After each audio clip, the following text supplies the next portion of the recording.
ప్రభుత్వ ఉద్యోగులు అనేటువంటి వాళ్ళు తెలుగుదేశానికి ఓటేస్తానంటే వాళ్ళు సత్పురుషులు లేదా వాళ్ళందరూ దుర్మార్గులే.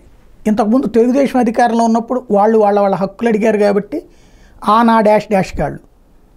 అదే సందర్భంలో ఇప్పుడు జగన్ని దెబ్బ కొట్టాలంటే వాళ్ళందరూ తెలుగుదేశాన్ని గెలిపించాలా, అక్కడ దొంగ ఓట్లు వేయించాలా, లేదంటే కనుక ఓట్లను ప్రభావితం చేయాలి.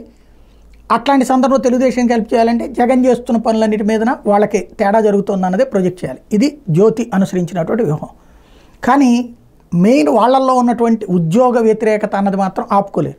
ఇప్పుడు టీచర్ల ఉద్యోగాల బదిలీలు ఇవాళ నిర్ణయం తీసుకున్నారా? 4 నెలల ముందే కదా నిర్ణయం తీసుకుంది. అది జరిగిపోతూనే ఉంది కదా. ఎన్నికలను ఆపేయాలా? ఎందుకు ఆపాలి ఎన్నికలు అని చెప్పి?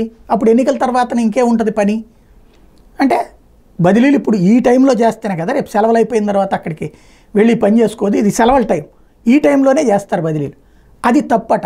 దానికి ఒక మంత్రి 4-5 లక్షలు ఒక్కొక్కళ్ళ దగ్గర నుంచి తీసుకున్నారు. వాళ్ళని చెప్పమనండి పోనీ. ఆ టీచర్లు చెప్పేసి మేము 4-5 లక్షలు ఇచ్చామని చెప్తే సరిపోతుంది కదా.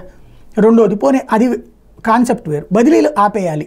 ఇది ప్రస్తుతం జ్యోతి రాస్తున్న వార్త. అంటే ఇప్పుడు ఆగిపోయి రేపు తెలుగుదేశం అధికారంలోకి వచ్చి అప్పుడు మళ్ళీ ఆ మంత్రి గారికి డబ్బులు ఇవ్వాలని చెప్పడమా?